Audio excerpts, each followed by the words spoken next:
Bienvenidos al informativo de Magnificat.tv, dedicado a ofrecer noticias de la Iglesia. Es miércoles 15 de mayo de 2019. Comenzamos. El Papa ha publicado nuevas normas para evitar que se produzcan en la Iglesia abusos sexuales, tanto contra menores como contra adultos. No habrá diaconado femenino y, por lo tanto, tampoco habrá sacerdocio femenino. El que no esté de acuerdo, que se vaya, ha dicho el Papa. El secretario del Papa Benedicto, Monseñor Ganswein, ha criticado a los que hacen abuso de autoridad y desde su puesto quieren crear una nueva iglesia.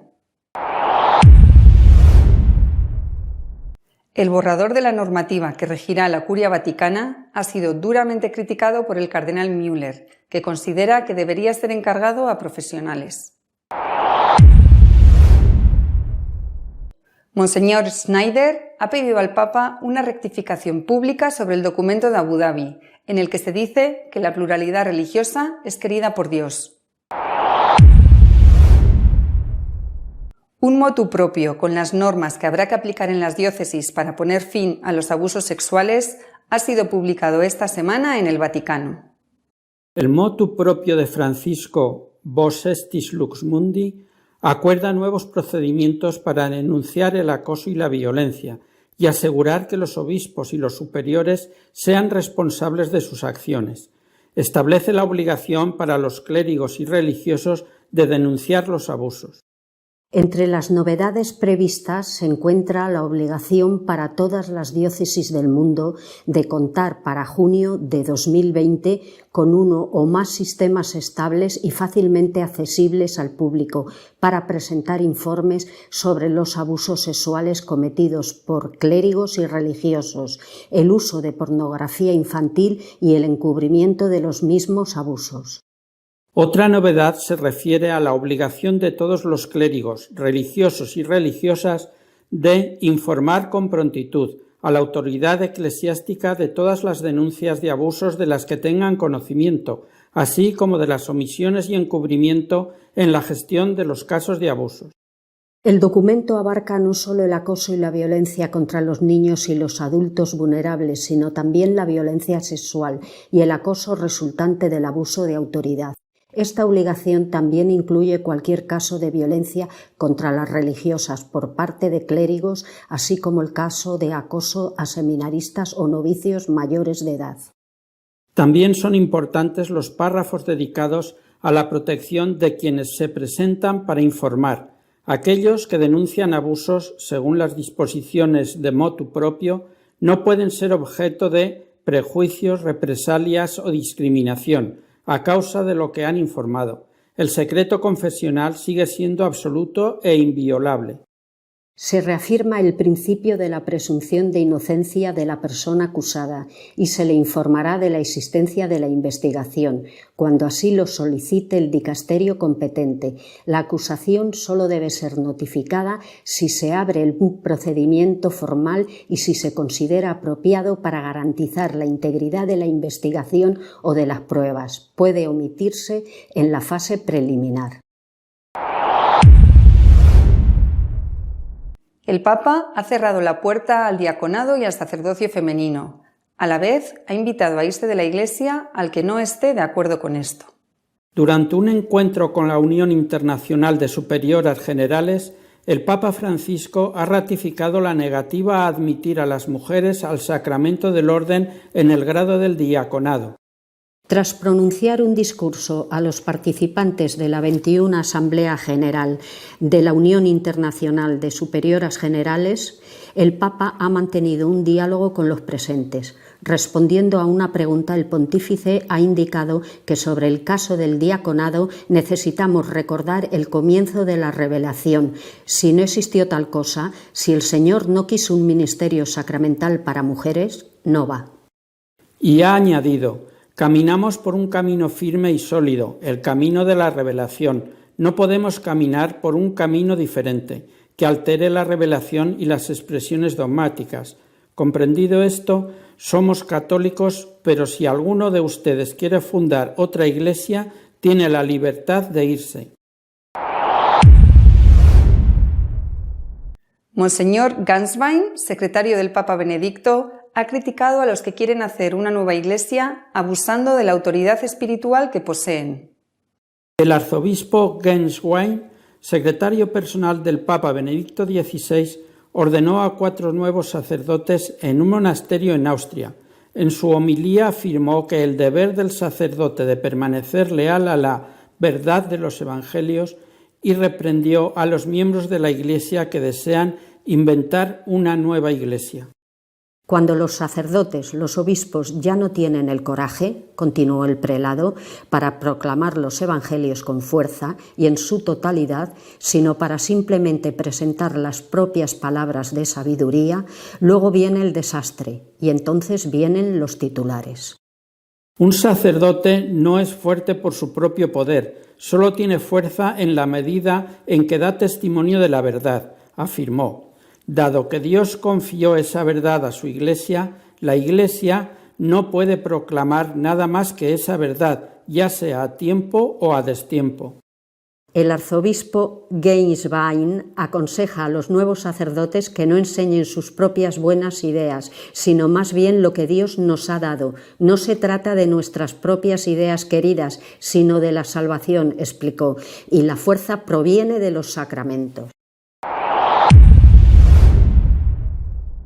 El cardenal Müller ha criticado el borrador de la reforma de la Curia, entre otras cosas porque relega a un segundo plano a la Congregación para la Doctrina de la Fe.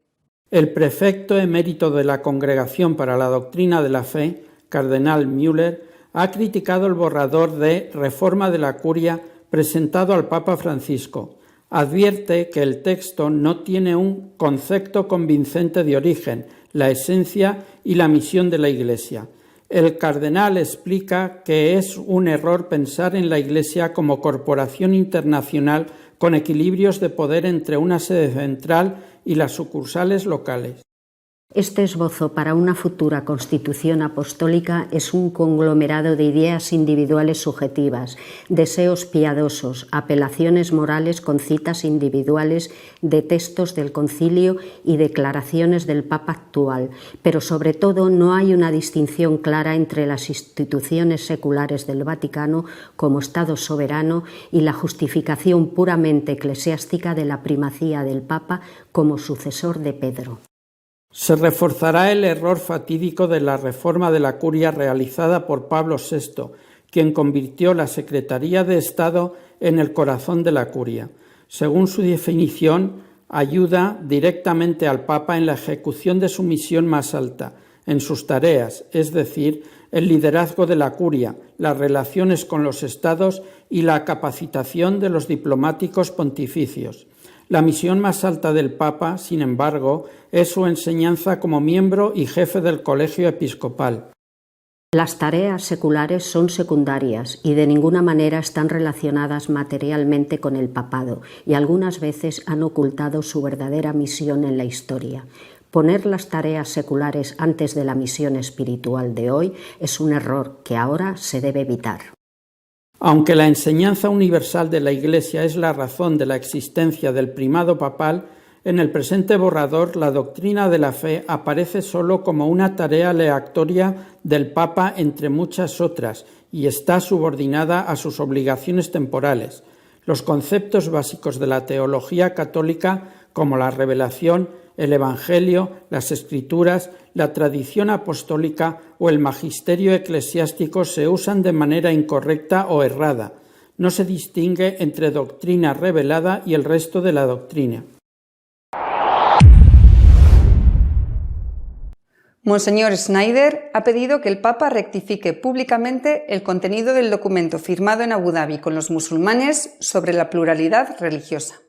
Monseñor Schneider ha afirmado que la aclaración privada que hizo el Papa al recibir a los obispos de Kazajistán sobre el documento firmado con el imán de la mezquita de Al-Azhar, según el cual la diversidad de religión forma parte de la voluntad de Dios, no es suficiente.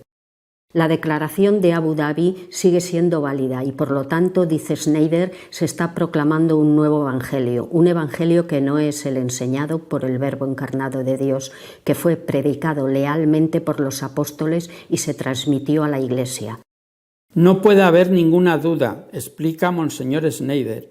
¿Qué diría San Pablo hoy con respecto a esta polémica formulación en la declaración de Abu Dhabi? Hasta ahora, ni el Papa ni ningún organismo de la Santa Sede que hable en su nombre ha hecho una corrección pública con referencia directa al pasaje dudoso sobre la diversidad de religiones en la declaración de Abu Dhabi. De este modo, afirma el obispo Schneider, la verdad sobre la singularidad de Jesucristo como Redentor de la humanidad y posteriormente la fe en la Iglesia como la única religión querida por Dios se está relativizando. De esta manera aumenta el peligro de que se niegue la esencia de todo el Evangelio. Nuestro editorial de esta semana está dedicado a comentar las normas dadas por el Papa para evitar los abusos sexuales por parte de eclesiásticos. El Santo Padre acaba de publicar un motu proprio dedicado a dar unas normas con las que hacer frente e intentar acabar con la plaga terrible de los abusos sexuales dentro de la Iglesia. Es un documento bastante bueno, es un documento que demuestra la honestidad, la sinceridad con que el Papa y la Iglesia en su conjunto quieren poner freno a lo que ha ocurrido y sobre todo para que no se vuelva a repetir. Sinceramente no sé qué dirán las víctimas, si estarán satisfechas o no. A mí personalmente me parece que es un documento, repito, que demuestra que la Iglesia sí que se toma en serio acabar con los abusos sexuales cometidos por algunos, aunque sea una pequeña minoría de sus miembros más representativos, sacerdotes, religiosas y religiosos. Es un documento aprobado ad experimentum y con un plazo de 3 años, lo cual es bastante sabio porque en este campo las cosas evolucionan rápidamente y quizá en un tiempo habrá que hacer algunas modificaciones. Con esta idea de aportar algunas ideas que puedan mejorar un documento que en sí mismo es bueno, quiero exponer algunas cosas. En primer lugar, no dice cuál es el plazo de caducidad de los delitos, mientras que eso sí lo hace la ley civil. Tampoco dice si se refiere a cosas que han ocurrido en el pasado o a cosas que ocurrirán una vez publicado el motu proprio.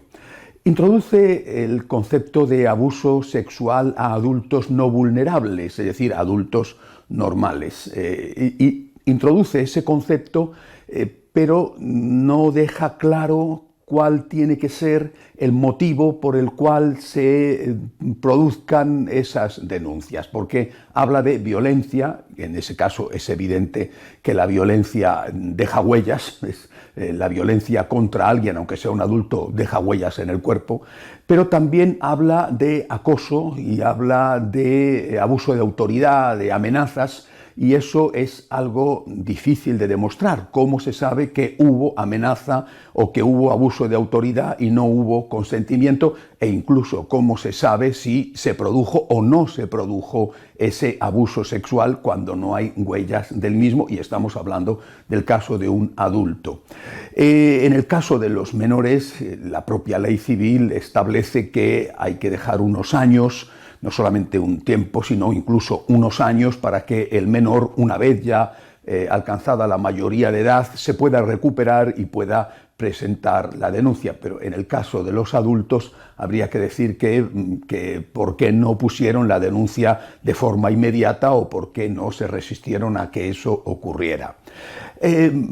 Además, convierte al obispo y al superior en una especie de policía. El documento dice que ante toda noticia o incluso que haya una sospecha fundada, pero ante toda noticia de que se ha producido un abuso, el obispo tiene que ponerse a investigar. Si no lo hace, corre el riesgo de ser acusado él mismo como un encubridor. Una cosa es investigar las denuncias, que eso es algo evidente y que por desgracia no siempre se ha hecho, y otra cosa es ponerse a investigar ante toda noticia, es decir, todo rumor.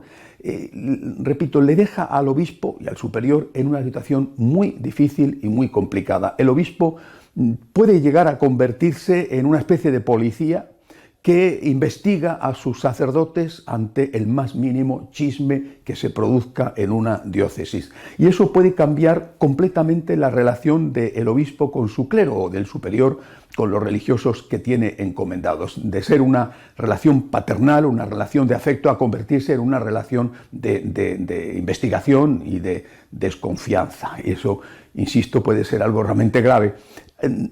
Creo que no solamente los obispos, a los cuales les cae encima una carga muy dura e incluso arriesgada, sino cualquier religioso, cualquier sacerdote se puede encontrar ahora en una situación, digamos, por lo menos peligrosa.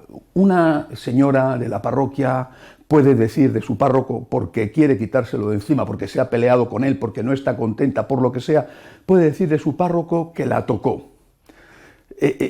No hay ninguna prueba, no hay nada. Mi párroco me ha tocado sin mi consentimiento. Inmediatamente ya cae la sospecha sobre ese sacerdote. Oiga, que usted es una señora de 60 años, da igual, mi párroco me ha tocado. Un seminarista expulsado del seminario puede decir de su formador exactamente lo mismo. Incluso un cura puede decir de su obispo también eso. Oiga, es que estábamos en su despacho hablando y él se levantó y me tocó o me hizo una proposición. A mí se me ocurre que vale en esta situación, vale aquello del viejo refrán de que cuando laves al niño en la bañera, ten cuidado, no sea que después de tirar el agua sucia, tires también al niño, tires al niño con el agua sucia, porque al final te quedarás sin el agua sucia, sin el niño, y tendrás que terminar por tirar la bañera, porque ya no tienes más niños que lavar. Si se crea en la Iglesia esa sensación de riesgo, de que cualquiera puede ser denunciado, empezando por los obispos, que creo que lo tienen bastante difícil con este documento, si se crea la sensación de riesgo, pues habrá muchos sacerdotes que no puedan asumir esa situación de riesgo porque está en juego su honor, está en juego incluso su vida y tendrán que dejar el ministerio. Incluso habrá seminaristas que digan, yo no me puedo meter en esto, aunque quiera servir al Señor, cuando cualquier denuncia, repito, por un adulto y sin ningún tipo de pruebas puede ponerte en la situación de ser reducido al estado laical o por lo menos desacreditado y humillado. Hay que tener mucho cuidado porque efectivamente hay que lavar al niño. Hay que evitar la plaga de los abusos sexuales y hay que poner todos los medios, pero con cuidado, no sea que lavando al niño tiremos el agua sucia, tiremos al niño y terminemos por tirar también la bañera. Recemos como siempre por el Papa y recemos por la Iglesia.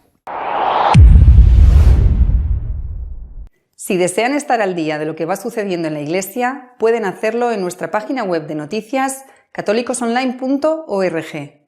Hasta la semana que viene, si Dios quiere.